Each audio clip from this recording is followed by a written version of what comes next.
Hey guys, this is Bugscoop12 here, just showing you a short video review on Assassin's Creed Brotherhood. This is the third game in the Brotherhood Assassin's Creed series. It's pretty badass, as you can see from the fighting. They've improved the fighting lots, there's different combat methods, and you've got more hand-to-hand combat and all that. Like, they've improved that dramatically. The world. Right, this is the world, this is Rome, this is where you stay and live and whatever you want to do in it.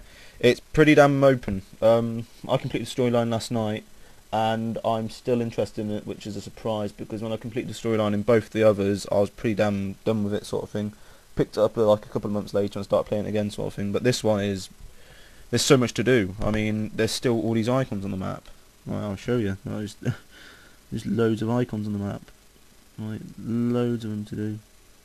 And don't ignore the fact that you've got all this, because you can only go to Rome. I think they only show it you because on some of when you hire some assassins, you can hire assassins now. Basically, when you hire them, you can send them all over the world and do different missions. But there's loads more to do, loads of stuff on that map to do. Like you repair aqueducts, stables. You buy stables. You buy all this. You buy land, and you take land from the opposing force, which I'm not going to say because I don't want any spoilers. Yeah, it's it's very, very well detailed. The world, the environment, the way guards are placed, everything's there for a reason. Everything's pretty intricate. It's clean. I've not seen it mess up on me. I've not seen it freeze on me. Oh god, it's a really well made game. Yeah, I don't know if you can see, but the physics on the clothing, I think they've altered it a bit. Sorry, they made it a little bit more touchier, which is cool, because then the cape actually moves like it was a cape, not like it was a bit of cardboard with a hinge in the middle of it. But yeah, it's very, very impressive. Architecture-wise, it's all pretty much the same as you would get in Venice. Obviously, Venice is a lot grander. This is Rome, so this is an ancient city, so it's all like working from the raw bones of what the Romans left them. This is a suburban area. There's a few little city areas lying around, but most of it's like this. I mean, some people get disappointed about it. I saw a few guys go, "Oh, I wish it was just one huge city." I mean, it is more or less. It's just that they've got to break it up, because instead of doing 4 little areas, they made one big fucking map. And trust me, it is big. It's huge.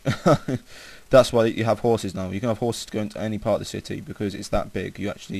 I get bored of just running like this all the time. I prefer a horse and to fuck around, and especially when you've been playing solid storyline for like a good 2 days.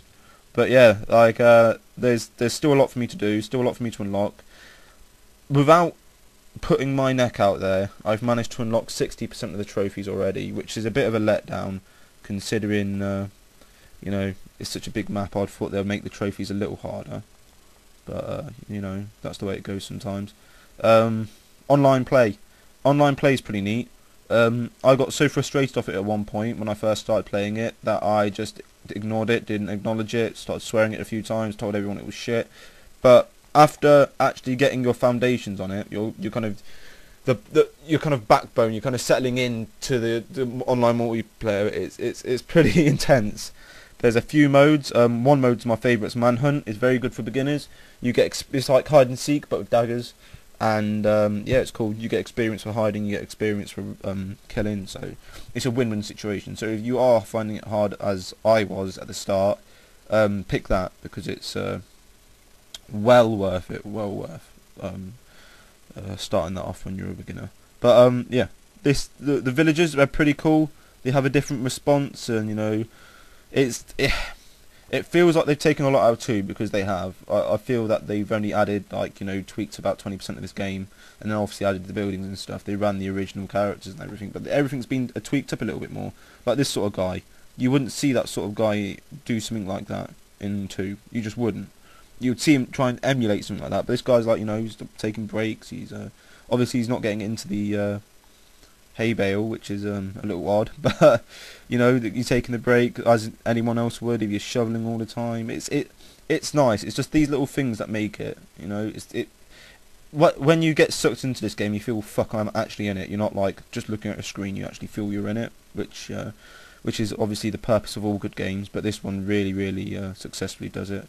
Little alleyways, these are your friends on this game. These are absolutely 100% your friends, these little alleyways.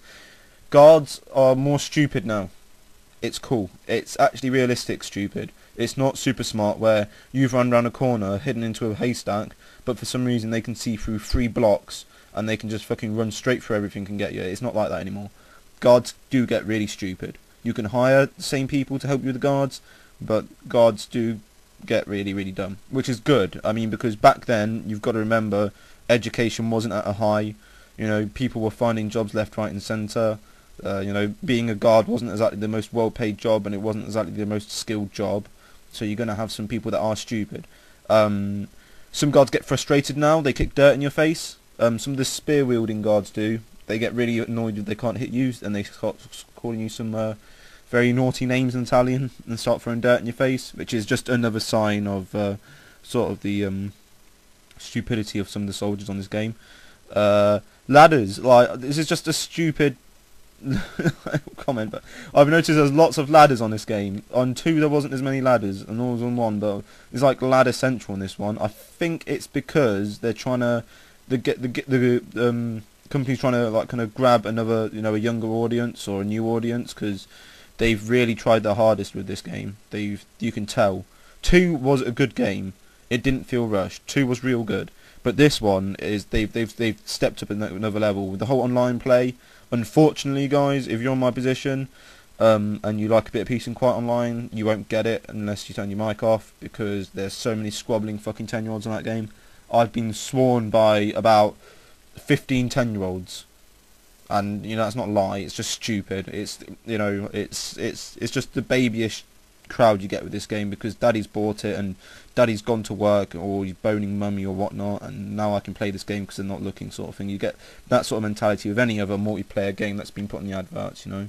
But to be honest, it's unfortunate they did advertise this so much, because I reckon they would have got a more concentrated, experienced crowd online playing instead of little kids playing it. But yeah, this is like, this is how stupid the guards are, right? I've got a little bit of notoriety on. If you had this on 1 and 2, they would like yellow arrow would come up straight away. But they're doing nothing. They're like, oh, I'm fine. Right, yeah, it's cool. It feels very much like you're an assassin this time, not a guy who's pretending to be an assassin or trained to be an assassin. You are an assassin. People are looking up to you now. You're not trying to look up to people or change shit. People are changing shit because you're changing shit. It's a whole new level. It steps up a level, sort of thing. There's little waterways in here and such, and you know, it's a well made game. It's a really well balanced game, and I can't say that anymore. You know, I can't stress that any further. It's just, it feels so well made. Graphics are there, everything. The installation's very quick considering this game's got this sort of amount of graphics. There's more weapons. There's more little gadgets. Mr. Leonardo da Vinci gives you some more stuff. So all I have to do is just say that if people have played 2, and they'll, you know, eyes will instantly light up. And yeah, that's me done, guys. I hope you've enjoyed this. I have. And I will see you guys later on.